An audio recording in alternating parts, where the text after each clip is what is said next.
देखिए, जातिगत जनगणना मैं समझता हूँ कि 2011 से आप देखिए, जब हमारे राष्ट्रीय अध्यक्ष लालू जी, मुलायम सिंह जी, शरद यादव जी, डीएमके के साथी गण, सब ने मांग की कि अगर आपकी नीति आखिरी व्यक्ति तक पहुंचनी है तो आपको ये गणना चाहिए।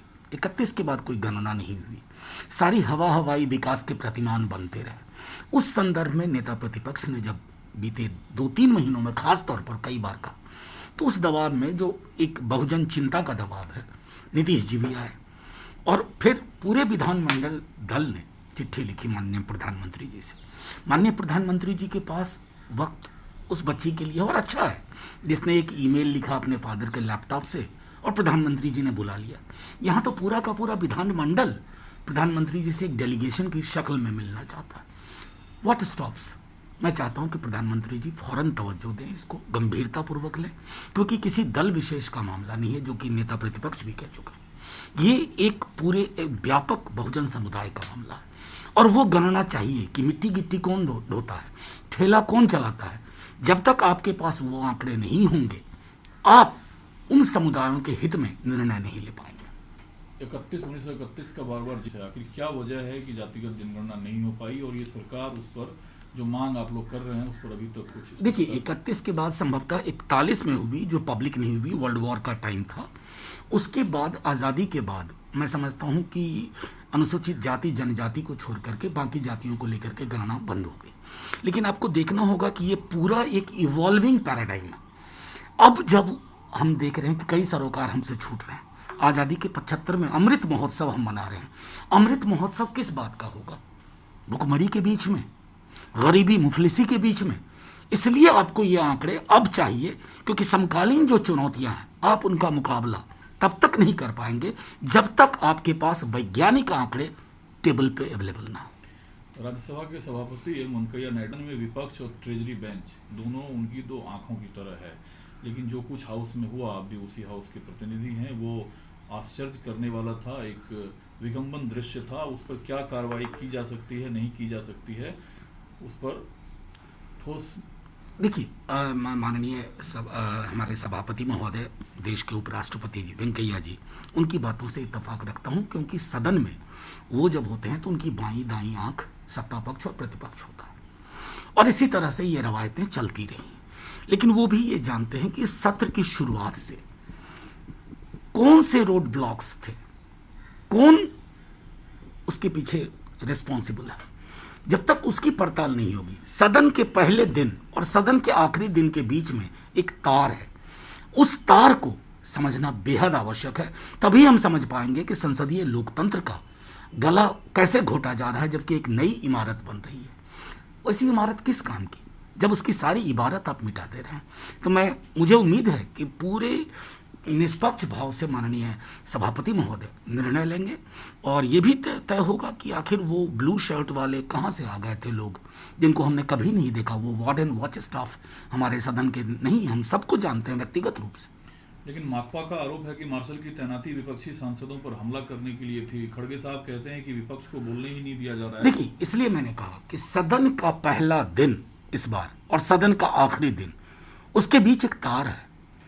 आखिर कोविड के मिसमैनेजमेंट पर जो सरकार ये कहती है कि ऑक्सीजन की कमी से कोई नहीं मरा, हम उससे क्या उम्मीद कर सकते हैं?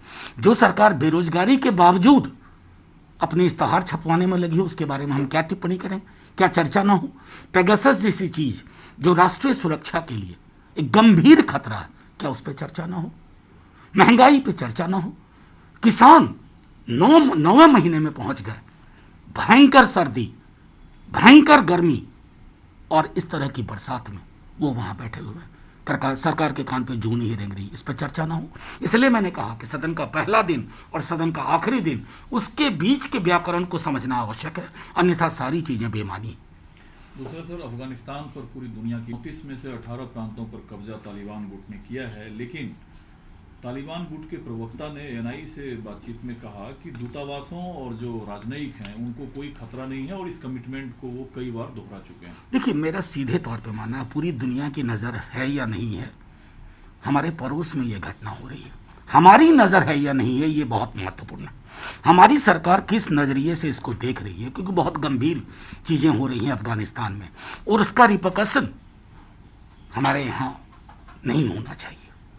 ये इस तरह की चिंता के बरक्स क्या कदम उठाए जा रहे हैं, हमारी डिप्लोमेटिक इनिशिएटिव क्या है, ये हमने अब तक नहीं जाना। उम्मीद है कि कुछ गंभीरतापूर्वक पड़ताल हो रहा होगा, नीतियां बन रही होंगी। लेकिन सर, जो तालिबान गुट के प्रवक्ता मोहम्मद ने अफगानिस्तान के लोगों के लिए भारत के किए गए काम, चाहे इंफ्रास्ट्रक्चर हो, नेशन बिल्डिंग में जो काम हो, उसकी उन्होंने तारीफ की है और उन्होंने कहा है कि एक सामान्य नीति उनका है कि अफगानिस्तान की मिट्टी या भूमि का इस्तेमाल किसी दूसरे देश के खिलाफ करने नहीं दिया जाएगा। देखिए, मैं सीधी सी बात कर रहा हूँ कि अफगानिस्तान के लिए हिंदुस्तान के लोगों ने, यहाँ की हुकूमत ने क्या किया ना, इसका सर्टिफिकेट हमें तालिबान के प्रवक्ता से तो नहीं चाहिए, अफगानिस्तान के लोगों से वो प्रमाण पत्र हिंदुस्तान को कई बार मिल चुका है। लेकिन हमारे लिए चिंता का विषय है कि जिस प्रकार की छवियाँ आ रही हैं अफगानिस्तान से, अफगान सिक्योरिटी फोर्सेस, तालिबान, उसके इम्प्लीकेशन हमारे लिए गंभीर हैं। इस गंभीरता को हमारी सरकार, उम्मीद है, सोच रही होगी, इस पर विचार कर रही। क्या आप मानते हैं कि भारत की एक चिंता रहे कि भूमि का इस्तेमाल भारत के खिलाफ ना हो? जो तालिबान गुट अगर ये आश्वासन देता है तो वो कितना यकीन के लायक है? देखिए, मैं इसलिए कहा कि ये चीज़ें बहुत गंभीर विषय हैं।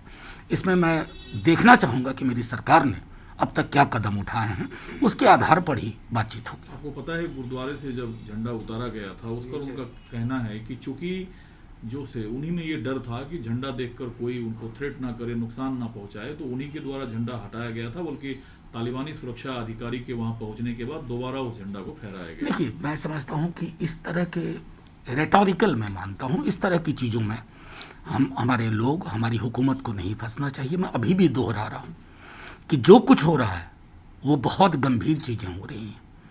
अफगानिस्तान में जो चीज़ें 90-95 वाली चीज़ें फिर से अगर बहाल हो रही हैं, वो पूरे दक्षिण एशिया के लिए चिंता का विषय होना चाहिए। राजनीति में इस तरह के गठजोड़ का क्या मतलब है, जब सीपीएम के साथ राष्ट्रीय गठबंधन के लिए वो तैयार हैं, लेकिन त्रिपुरा और बंगाल में कोई गठबंधन नहीं है? देखिए, मैं समझता हूँ कि कोalition को आज के दौर में समझने की आवश्यकता है। त्रिपुरा में टीएमसी एक एमर्जिंग फोर्स है, सीपीएम एक फोर्स रही है।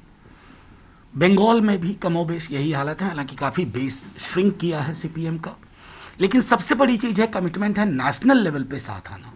और इस तरह की विसंगतियां 77 में जब जनता पार्टी का गठन हो रहा था या उसके बाद के कोalition में भी ये चीज़ें आई। और मैं तो कहता हूं कि जब महबूबा जी और भाजपा एक साथ सरकार बना सकते हैं और कह सकते हैं कि ये एक स्वर्णिम काल है, तो बाकी सारी चीज़ें बेमानी है। सर, राजनीति में पिछले कुछ महीने से सबसे ज़्यादा हो रहा है, हालांकि ट्विटर का जो इंडिया हेड है उन्हें अब नहीं रखा जाएगा, वो अब यूएस में रहेंगे। क्या आपको लगता है कि अब इंस्टाग्राम हो, ट्विटर हो, यहाँ तक कि अब जो बाल संरक्षण आयोग है, कांग्रेस का टिप्पणी है कि क्या उसके कहने पर अब फेसबुक कार्रवाई करेगा राहुल गांधी? देखिए, मैं सीधी सी बात मानता हूँ कि कोई भी platform, digital platform, social media platform, वो डिपेंडिंग ऑफ डेमोक्रेसी में सहयोग करे। अगर वो रोड ब्लॉक करती है, अगर वो किसी सत्ता प्रतिष्ठान के प्रभाव में आकर के या डर से, भय से अगर उन आवाज़ों को कुंद करने की कोशिश करती है, जो आवाज़ें वैकल्पिक हैं, प्रतिपक्ष की आवाज़ें हैं, तो वो हमारी डेमोक्रेसी के लिए उचित नहीं है। और इन माध्यमों को भी ये समझना होगा कि आप हमारे यहाँ ऑपरेट कर रहे हैं, तो आपके मनसा वाचा कर्मणा में ये रिफ्लेक्ट हो।